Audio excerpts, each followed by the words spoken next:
Good afternoon, everyone. Welcome to the Red Corner Chat with Shamila Ramjawan. Today, I will be chatting to the gorgeous Roshini Pakkiree, who has a real life story to share with us. So I'm not going to waste any time. Let's welcome Roshini.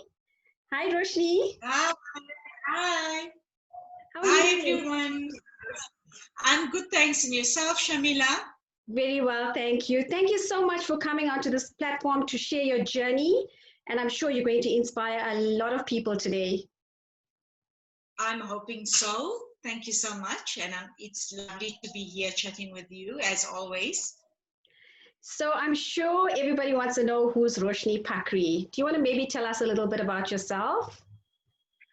Yes, I'm Roshini Pakkiree, and at the moment I'm living in Louis Trichardt, that's in Limpopo.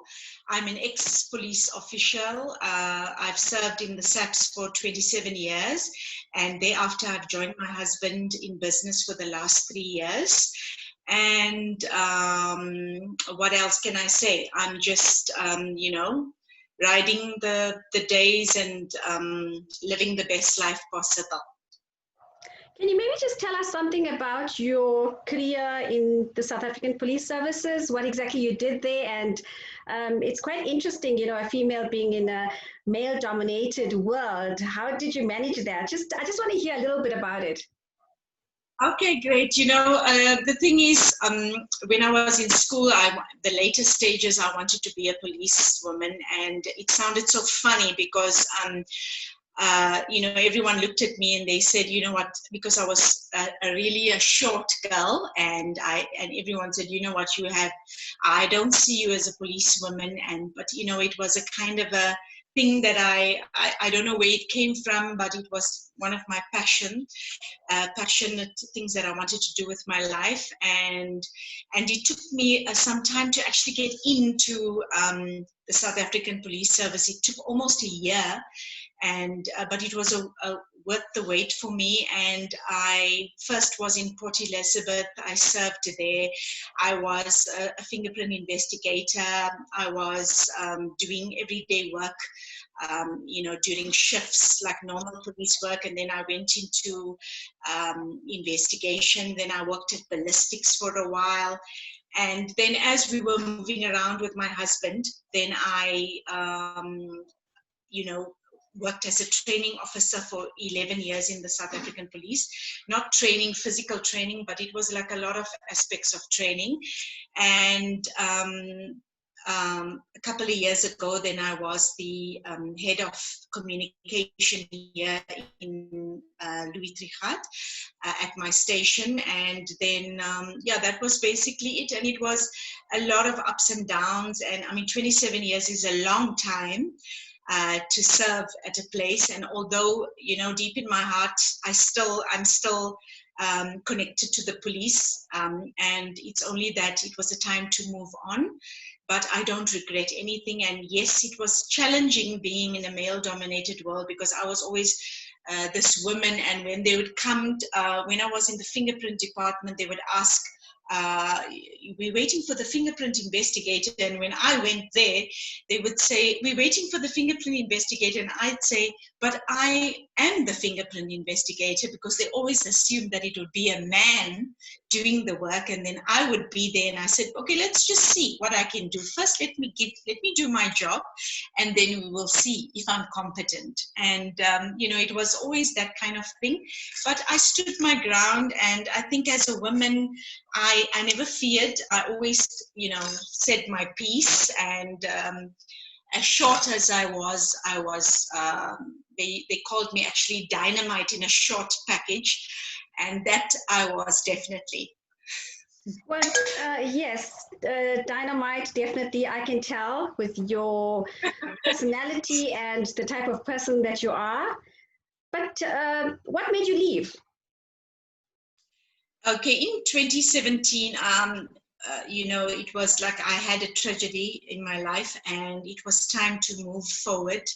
And a lot of things happened in that year, and then as we're going to get to chat about that. And so it was a long time coming that I needed to move forward. And I think the tragedy that happened in my life moved me to make this decision. It was a very, very tough decision, and people still say to me, you know what, you made an emotional decision, and you should have rethought it. And I said, you know what, every decision in life is an emotional decision. And I don't regret my decision, although I do miss the life that I had in the South African Police Services. But I feel the path that I've taken is for my best interest right now. Oh, that's good. Well, I'm glad. I think you have a satisfied life now because you are doing so well with your husband, Mark Pakkiree. Roshini, can you just share the tragedy? Let's talk a little bit about that. Okay. In 2017, my son had a very brief illness. My son, his name was Sanjit Pakkiree, and he was 16 years old, and he had a bout of illness from July up until, and then he lost his battle in October 25th of 2017. And that was the most tragic, life-altering experiences that I've shared afterwards with my husband. And so, it was a shock, and it was something that we didn't expect. He was sick, but it was like for quite a short time, and he was a young and a gigantic personality like his mummy. And that was something that, brought us to this point today. So I'm just thinking about this. It's so painful losing a loved one, and especially with Sanjit being the only child that you've had. How did you and Mark, I know people handle death differently, but how did you and Mark handle the death of your only child? You know what, Shamila, the point of impact was obviously when it happened, and it was a kind of a numbness that we felt, and it took us, I think it took us many days to let it grasp in, if I should put it that way.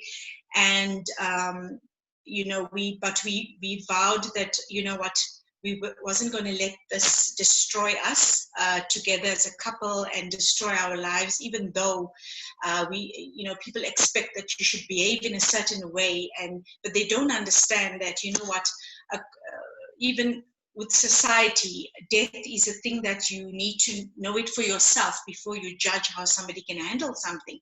And we just wanted to move forward and to live our life, because it was scary for me as a person who was always smiling and laughing my whole life, to have this happen to me. And I was so scared to get into the place of depression, and I didn't want to, because I was not interested to go there, even though there was some excruciating days that we shared through our grief. But we knew that deep inside we were going to just find a place of peace first. And that was one of our goals. And, we tried to do it, because my son was just like myself. He was always laughing, and nothing was serious. I mean, even if you have to speak to his teachers in school, he didn't know seriousness. It's like not even exams is serious for him. So that's the kind of boy that we brought up, and he was just full of life, and we knew that he wouldn't have wanted us to go into a pit of depression, although it's like many people handle grief in their own ways, but this is how we handle it. We thought of him and how we were going to get out of this, where we were, and it was not easy, not at all, but we found our loopholes, if I should say, a loophole in the depression sort of thing. And I think, and we just wanted to move forward and get help and find help as to how to heal and how to accept. We needed to learn to accept, and we've come a long way. It's almost 3 years. And of course, the longing and the missing and the love and the grief doesn't go away, but you incorporate it in your life. Did you have any forms of anger, irritation, any sort of emotion after the death? Because usually people say, why me? Why did it have to happen to us? Did you have that? Shamila, when my son was sick, I'll be very honest, when my son was sick and, I was praying uncontrollably for him to get better. And I prayed and prayed, and it sounds like, it's a cliche, everybody's praying for something. Obviously, everybody's praying for when their loved ones are sick. But I think all that prayer, it sounds crazy, but all that prayer also builds up a kind of a strength deep inside you that I can't explain, but it builds you up for a certain thing. And sometimes you'll think that, okay, I prayed for my son to get better, and here it didn't work. But you know what? It did work. It worked because the answer that I got wasn't for my own selfish reasons, because my son was in a bad space, and wanting him to be here was going to be for Mark and our purpose only, and not for him. And I just wanted him to not also suffer by being sick. And so you know what I found is that, God did answer my prayer. I said I wanted my son to be healed. And you know what? Healing means different things for different people. So my son did heal, not in the way that I would have liked it, not in the way that the world perceives healing, but he was healed. And so in turn, I built up my own stamina and my own strength through prayer. And that is what got us here. Well, like I said, in death, there's always low self-esteem and you feel that emptiness, but I think you have great memories to cherish forever. So you started a nonprofit in memory of Sanjit. You want to maybe tell me about that? Yes, so because as I mentioned earlier, my son had also a gigantic personality in terms that he was like a giver. He would take from home to give his friends, and on a cold day he would come home without his jacket, and then I would ask, Sanjit, what's your jacket? And he would say, oh no, my friend didn't have a jacket and he got cold, and so I gave him my jacket. And I would think like, okay. And then I realized, then he said to me, Mom, you taught me to be a giver. So yeah, I was stunned because now I don't know what to say because I lost the battle. And then I realized that this is the kind of personality he had, and the giver and the kind heart. And so the Sanjit train of hope is like, because he was a giver, I thought that I'm going to now move forward with this. His death is not going to be for no purpose. This is the purpose. And the purpose was going to be, let's take his memory and move forward by giving, because that would be the only thing that would satisfy his memory, according to us. And so, so we established this foundation called Sanjit Train of Hope, meaning that we were going to join forces with a few people and go into, a virtual train, if I should put it that way, and provide hope for the hopeless. And that Sanjit Pakkiree Train of Hope is about going to the underprivileged areas and giving them a little hope where they seem to have lost all due to having nothing. And we could help them. So the business, being Tuyando Beer Distributors, run by myself and my husband Mark Pakkiree, and that's how we continued this train of hope, to feature in all of this and bring, basically the word is hope. So he's going to bring hope for the hopeless. And when did you start this foundation? Okay, we started it in last year, January, 2019 of January. That's good. So we had to do do a bit of research before we could see where's the problem areas. And so we mainly went into the rural areas for the least privileged people. Okay, and what did this the foundation teach you as a person that's grieving? You've now started a foundation in memory of your son. What did it teach you?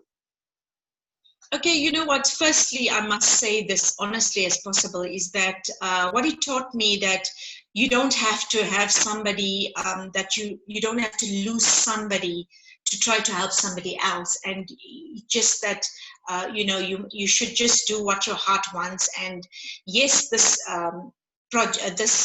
passing taught us to bring, where we wanted to start to find joy again, and this project was about finding joy again. And it shouldn't be about, oh, if I lose somebody, I want to make their name move forward by doing projects.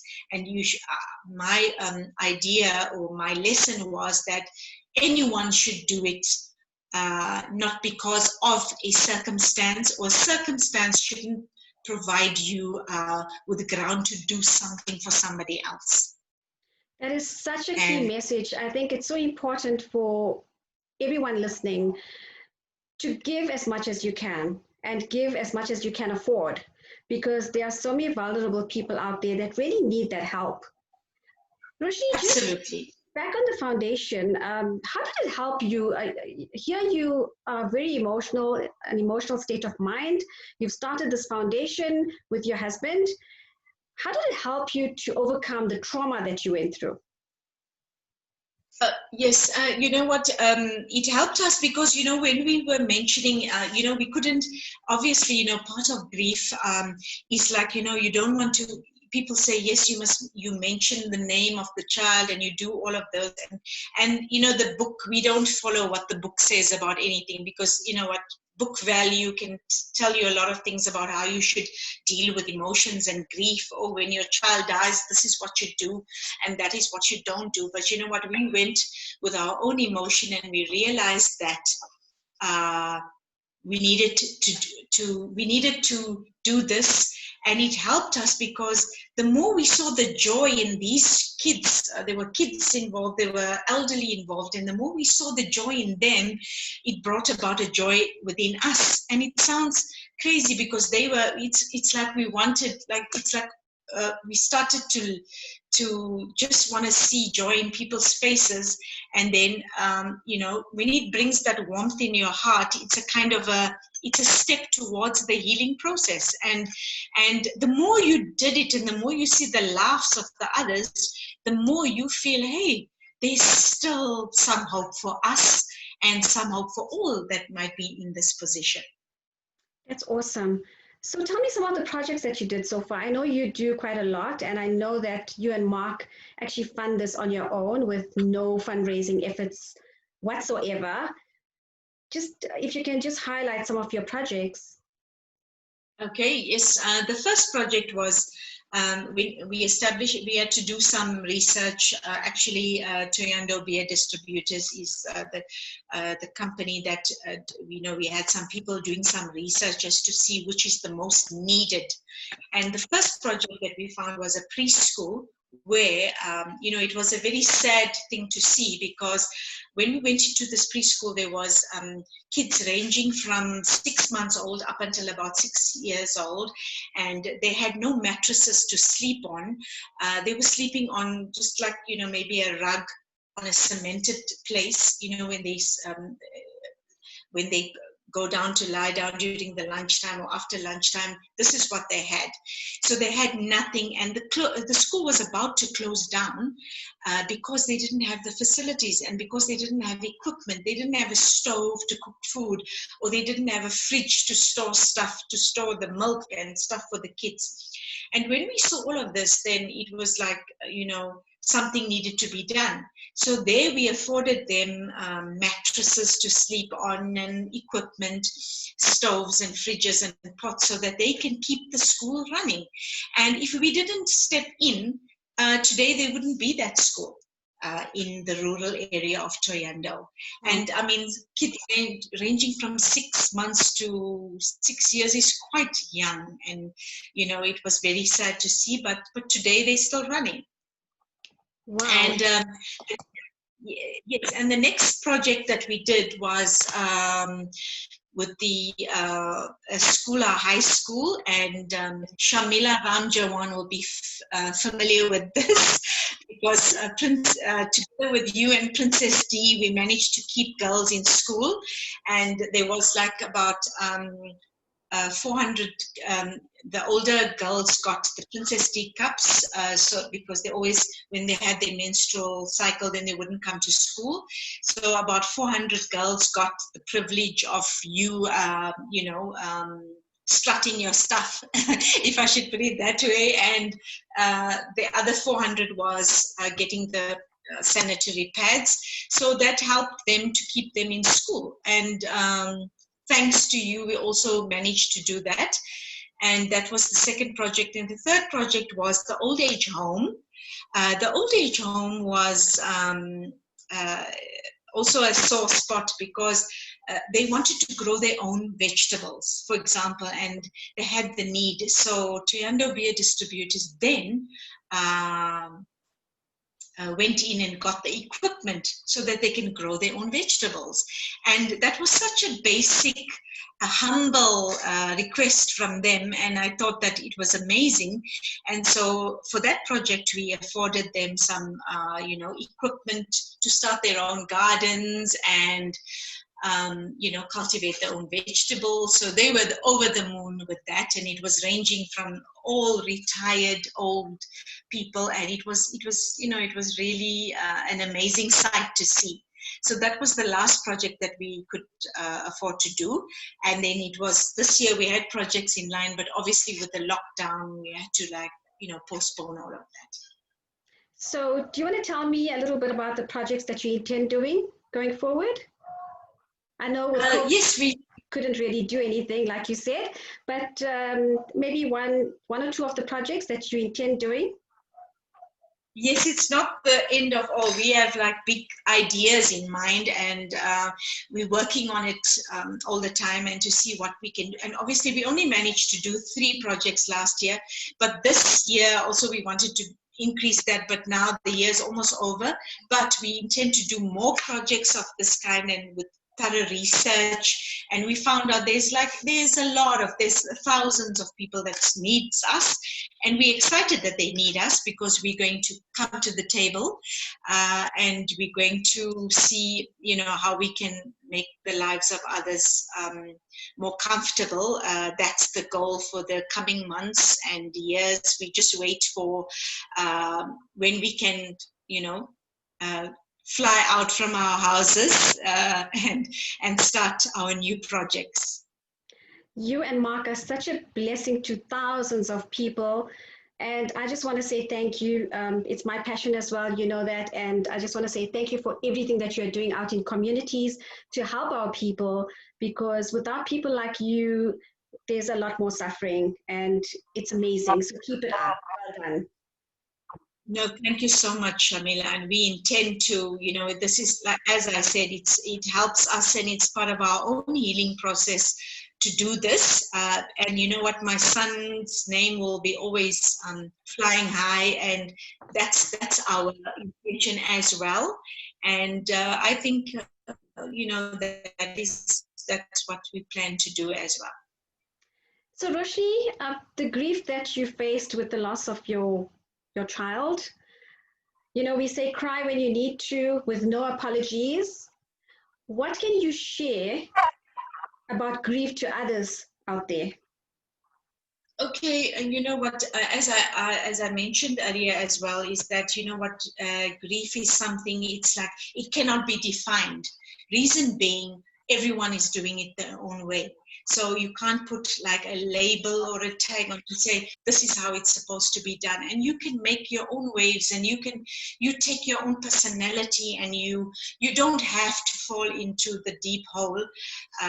Yes, you'll give yourself time. Grief is a process, as they say, and the process that you do is not, it shouldn't be about how it's supposed to be or how other people have done it. It's how you what works for you. If you want to be Monday to Friday out in the street and moving around and living your life, then that's what you do to get through the day. And if you want to stay indoors and get through the day, that is how you do it. But you don't have to be saying, oh, I'm going to do this because you know what, this is how people expect us to do it. And I've always been a kind of a rebel, in a sense that if everyone's jumping on the bandwagon, I do my own thing. And so that is how I treated my own grief as well. I did it the way I wanted to do it. And I've reached a point where it works for me. And it may not work for X, Y, and Z, but it works for me. And I found joy and I found peace in the way that I handle, or my husband and I, we're handling things together in that way. And the message out there is to say that, of course, you're allowed to grieve, but you're also allowed to live, and you're also allowed to find some joy. And you're allowed all of that, and you can go back to grieving, and you come back to it. It's like it's like you get sick and then you heal, and you get sick again and you heal again. And it's life. Grief is just like any other bad processes in your life, and that is how you should see it. You should see it as there's no time limit, there's no anything. It's just you should focus how you want to do it and what works for you. Doesn't have to work for everyone, but if it works for you, then that's all that matters. I can see you speaking with such passion and joy from the heart. I just want to ask you, do you think it's advisable for women to come out, or anybody that has experienced such trauma, to come out and speak about it, so it makes it lighter and it helps with the healing process? Of course, absolutely, Shamila. That's the thing. It's like, people say, I know this, I'm not a person who shares my pain, and it's also fine. But the reason is that why we say you're not a person, but because grief and losing a loved one changes you. So you need to make changes in order to move forward. I mean, we have to transform and evolve in order for our life to be better. And yes, we can say the traditional way 20 years ago, this is how they mourned, this is how they grieved. But if you want to be in that stage of life, then unfortunately, you need to step out of your comfort zone of feeling this is the way I should do it. And I feel that come out, and maybe there's so many out there that can help you. And there's so many people out there that also want somebody to take the lead. It's either you follow the lead or you're the leader. And it's okay to be either one. So, but don't sit there and think you're alone, because come out and see that somebody is going to be on your page, and somebody can help you and share with you that inside that is boiling to get out. Because most people, they just don't know how to do it. But I feel, take one step at a time and one day at a time. And, it can be amazing, and you can come far with that. Such a powerful message, Roshini. Just for Women's Month, we're in the middle of Women's Month. What would be your message to women out there? The ultimate message to women out there, because women experience a lot of pain. Different types of pain, they get divorced, or they lose their spouse, or they lose their child in my instance, and they lose their jobs, and they lose their livelihoods in this, if you look at the circumstances now in this past couple of months. And what I want to tell them, it's not the end of all. No matter what the circumstance is, it's not too big to handle. It seems so big at the moment, but to women, I want to say that they will say, that one's is so strong. She's got such a strong personality, but we all are strong, but we just don't know. And you only know that you have strength is if you fall flat. Then you find, oh, you're strong, but do you really have a choice about strength? And you really think you can't do it. Somebody would say, Roshni, you know what? If I was in your position, I wouldn't be able to do it the way you do. You will be. How do you know what pain tastes like if you haven't had it? So we all, we've got it. God has not afforded one more than the other. And he just wants us to just tap into it. We need to get up. And start living again, no matter what the circumstances. We just need to get up and take that one small step and see what's out there. But don't stay indoors and think that's where you belong. You belong out there as a woman, fighting the world, fighting the battles. And God made the women so beautiful that they have the power. And the power is in their beauty, because every one of us, we got this kind of a hidden, they say the hidden claws comes out, and claws can come out in good ways as well, because when you don't have, your claws don't have to come out when you're threatened. It can come out when you're in any circumstance. So bring out the claws and live your life, and don't hurt anybody with your claws, but live it. And it's amazing what you can do. Yes, I think it's just, yes, absolutely. I think it's just being authentic, being yourself. Would you say, Roshini, it's advisable to read a lot after losing a loved one, or just being with people, or both? What do you think?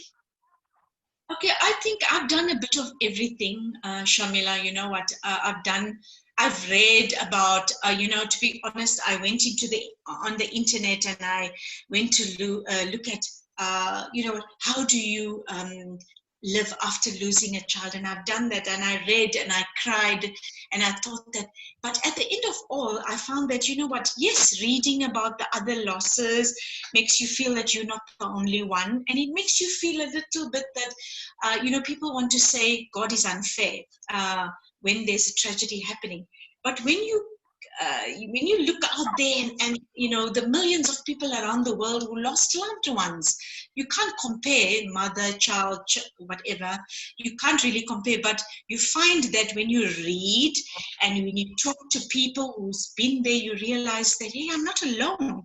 And I'm not abnormal. And what has happened to me is not abnormal. It's part of the way, it's a cycle of life. And when you start to realize that you're not alone, it becomes a little bit more easy to say, hey, I can do this. She did it, he did it, and I can do it. And so, yes, read, cry, watch TV, watch movies where people have lost children or lost loved ones, and you'll find also, yes, it's TV, but at the end there's always that small message that shows you can do it.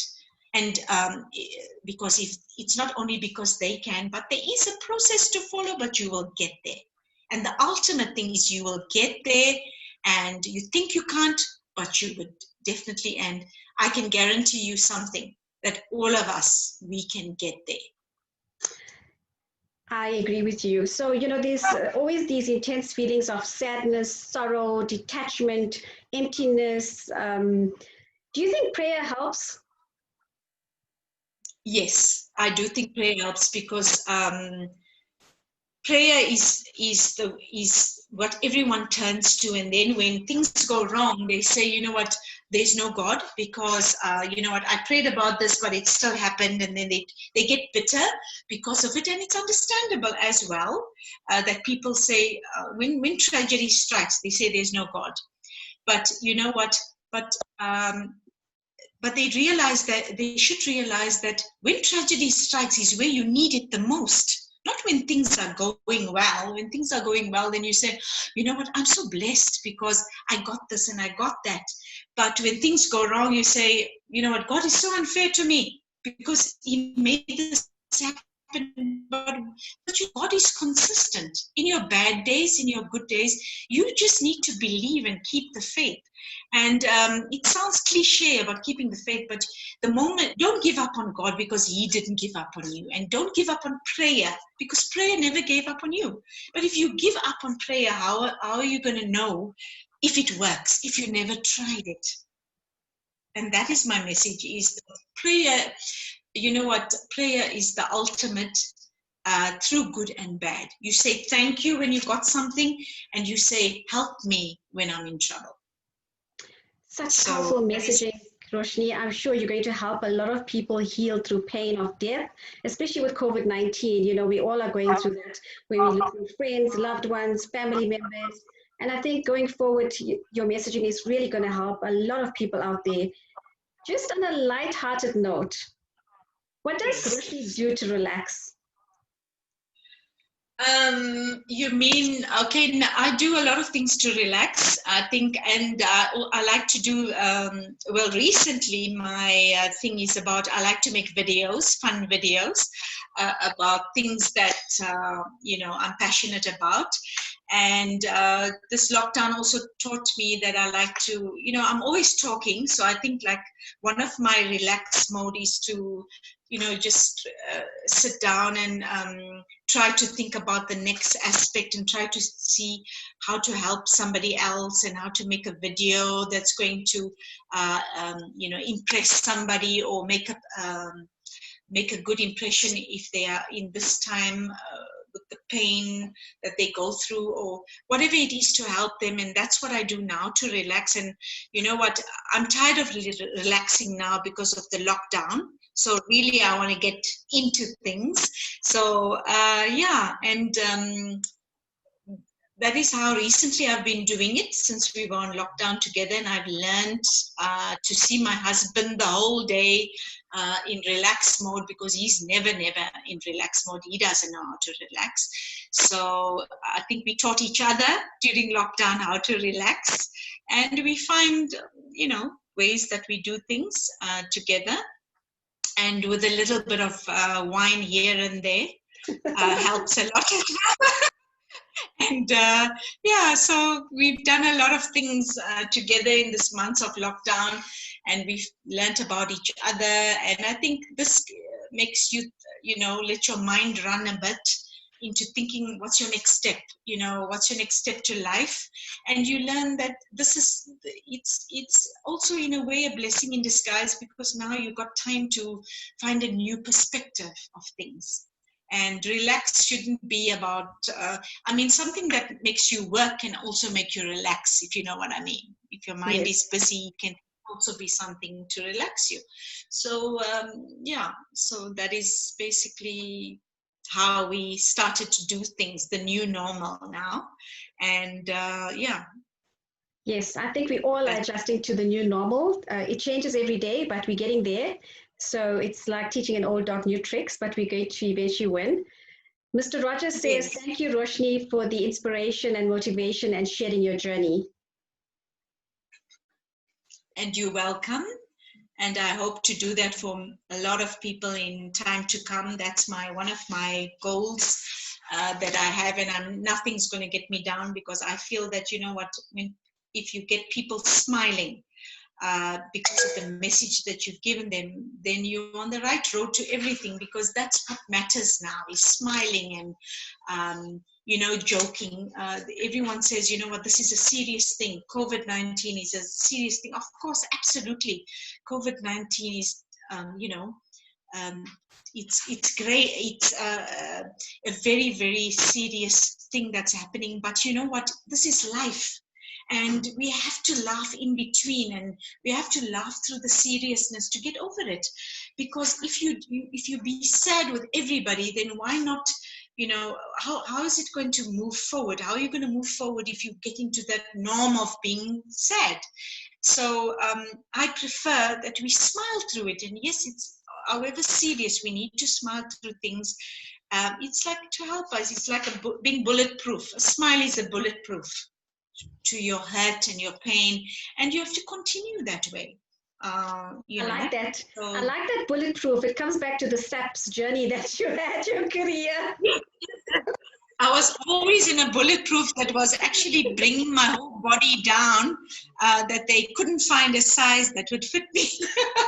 But because I couldn't handle it, it was bringing me more. I told them this bulletproof is not working for me. So, but I couldn't laugh my way out of that, but I tried. Chanel says, great motivation. You are beautiful inside and out. Roshini, I want to thank you for today. Thank you for sharing your journey. And it's a whole new perspective to people out there that have experienced trauma or will be going through such trauma. But thank you once again, and enjoy the chat. And I'm sure you're going to really touch lives out there. And I wish you so much. All the best going forward. Sorry, thank you, Shamila, for having me. And you know what, you also made my day, because when you messaged me to do this chat, I was very, very excited, because I know you are also a role model to millions of people. And thank you for always being so bubbly, and wherever I can assist you in anything, I'm there for you. Thank you. Take care, and God bless. We'll chat soon. Same to you, Shamila. Bye-bye. Thanks to everyone for watching. If you would like to get onto the Red Corner chat, please drop me an email at redcornerchat@gmail.com and let's get chatting. You will touch lives too. Take care. Bye.